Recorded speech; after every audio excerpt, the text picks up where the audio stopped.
Sénatrice PS de Paris, candidate à la primaire. On en parlera dans un instant. J'ai quand même envie de vous demander de réagir à cette belle médaille de Teddy Riner, à ces médailles françaises hier. On est super heureux. On a un peu attendu quand même. On était un peu inquiets au début. Et puis Thierry Riner, c'est plus que la force tranquille, c'est le professionnalisme. Et puis on sent une grande générosité dans la personne.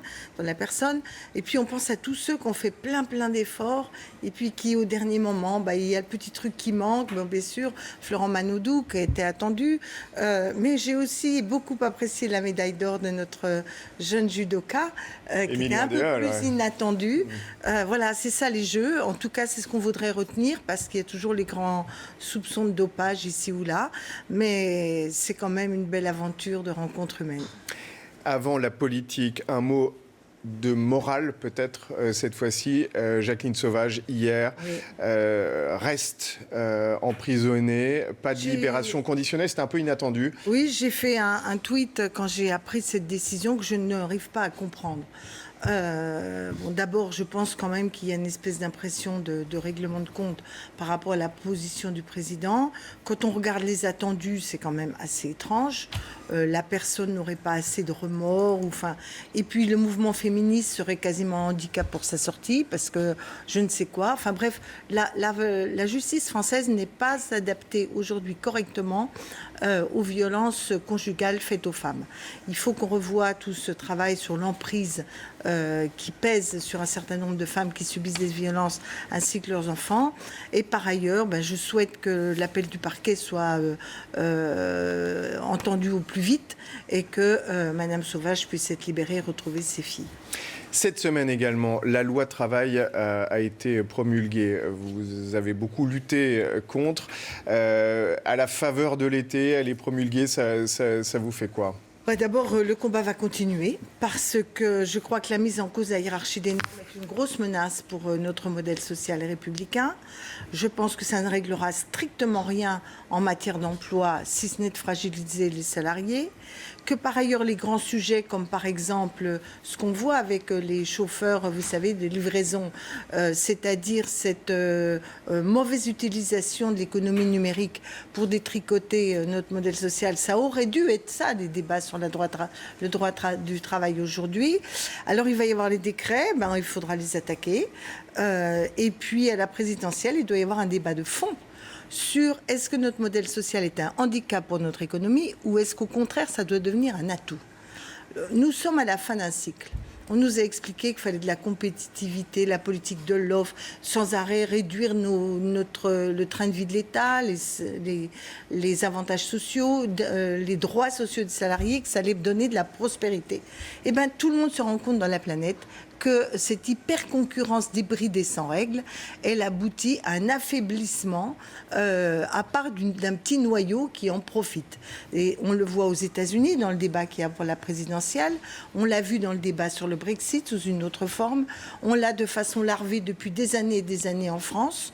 Alors on avait déjà, au moment du Bourget, quand François Hollande a été réélu, on avait cette espérance de trouver un meilleur équilibre entre compétitivité et droits sociaux et projets de société positif.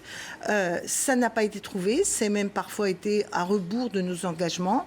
Je pense qu'aujourd'hui, il faut une politique, comme disent les économistes keynésiennes, c'est-à-dire de relance de notre activité par l'amélioration des bas salaires, par des investissements prometteurs d'avenir au niveau public et par aussi le renforcement de notre pacte républicain parce qu'on parle beaucoup de violence, de sécurité, de dérapage djihadiste. Par ailleurs, il y a tous les problèmes de politique internationale, mais il y a cette énorme fragilité d'une société en tension où un nombre croissant de nos concitoyens ne trouvent pas leur place, voient des inégalités, certains disjonctent, d'autres vivent ça avec beaucoup de difficultés personnelles et il est temps que ça change. Dans vos propositions, en tout cas, puisque vous êtes candidate à une éventuelle primaire de la gauche, il y a des choses qui vont un petit peu à rebours, effectivement, du mouvement mondial. Vous proposez plus de congés payés, vous proposez un SMIC amélioré qui serait de 1 300 € net en début de quinquennat. Ça ne va pas du tout au rebours du mouvement mondial. Je vais vous donner un exemple. Américain, en tout cas, par exemple. Justement, aux États-Unis. Aux États-Unis, l'État de Californie a déjà prévu un SMIC à 1 500 $ dans un an et demi. la ville de Seattle est déjà à 1 500 $. Et dans la campagne, Mme Clinton, il y a eu un débat entre M. Bernie Sanders et Mme Clinton. Et Mme Clinton a tenu compte de cette forte attente d'un salaire minimum revalorisé. Et elle propose aussi 1 300 $. Ce qui n'est pas très différent de nos 1 300 €. Donc justement, le FMI lui-même dit on n'a plus de demande. Et on est en train de constater qu'on a une croissance quasi nulle, en tout cas très faible en Europe et en France. Ben, forcément, quand les plus riches captent les richesses, qu'elles ne sont pas justement redistribuées, que ceux qui devraient pouvoir consommer, et là je ne parle pas de gaspillage, d'aller attaquer la planète, je parle d'avoir des besoins vitaux, de qualité de vie, ne peuvent pas consommer, l'économie patine. Et regardez les carnets de commandes de nos entreprises. Ça n'est pas rebours de l'histoire, c'est l'inverse.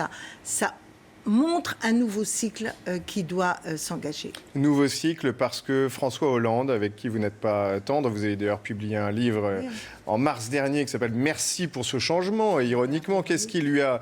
Et on voit la couverture d'ailleurs de ce livre. Qu'est-ce qui lui a manqué à François Hollande? Est-ce qu'il est socialiste? En vous lisant, on n'en a pas l'impression en tout cas. Écoutez, en tout cas, depuis qu'il est élu président, on ne peut pas dire qu'il ait donné beaucoup de signes.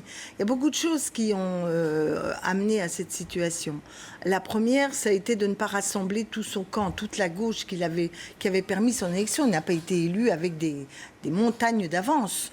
Et il ne s'est pas attaché à créer des équipes. Je pense à des gens proches de Martine Aubry, mais aussi à ceux qui avaient voté Jean-Luc Mélenchon, aux amis du Parti communiste. Il n'a pas essayé de porter ce rassemblement déjà de la gauche pour rassembler tous les Français. La deuxième chose, c'est qu'il s'est mis tout de suite en décalage avec les engagements. Mais en politique, on assume. Soit on ne s'engage pas, soit on tient ses engagements. C'est aussi ça, une des crises, et c'est des propositions que je fais sur le fonctionnement de nos institutions et de notre démocratie, qui va de la suppression du pantouflage. On a des hauts fonctionnaires qui sont aujourd'hui plus parfois les représentants du monde bancaire et privé que de l'intérêt général. Donc cette crise de la politique est apparue très tôt, et en particulier quand il nous a fait accepter le traité européen, alors qu'on avait dit qu'on le renégociait, et que du coup on validait des formes de politique dites d'austérité, en tout cas, qui détricotent notre modèle social, et c'est ça qui lui a manqué. Vous parliez de banquiers. J'imagine que les dernières photos d'Emmanuel Macron dans Paris Match ne vous plaisent guère. Je les ai pas vues, je suis désolée. Mais enfin, je pense qu'en effet, cette espèce de... Vous savez, ça me fait beaucoup rire. Non, parce que c'est pas très amusant. Quand on nous dit Emmanuel Macron connaît l'entreprise, mais il en connaît l'entreprise, il connaît la banque. Or, la plupart de nos responsables d'entreprise ont aujourd'hui un accès au crédit extrêmement difficile. Quand ils ont des problèmes de trésorerie, on les étrangle. Alors, quelle économie on veut? Est-ce qu'on veut une économie productive qui répond aux besoins de la société, ou est-ce qu'on veut simplement une économie financiarisée? Là aussi, c'est la fin d'un cycle. On dit il y a la crise bancaire. Elle est encore devant nous. Elle est encore devant nous, la crise bancaire. Et donc, il est fondamental aujourd'hui que ceux qui parlent d'économie réelle. Et quand on parle d'économie, on n'oublie jamais le social et l'équilibre républicain de notre société. Merci beaucoup, Marie-Noëlle Lienemann.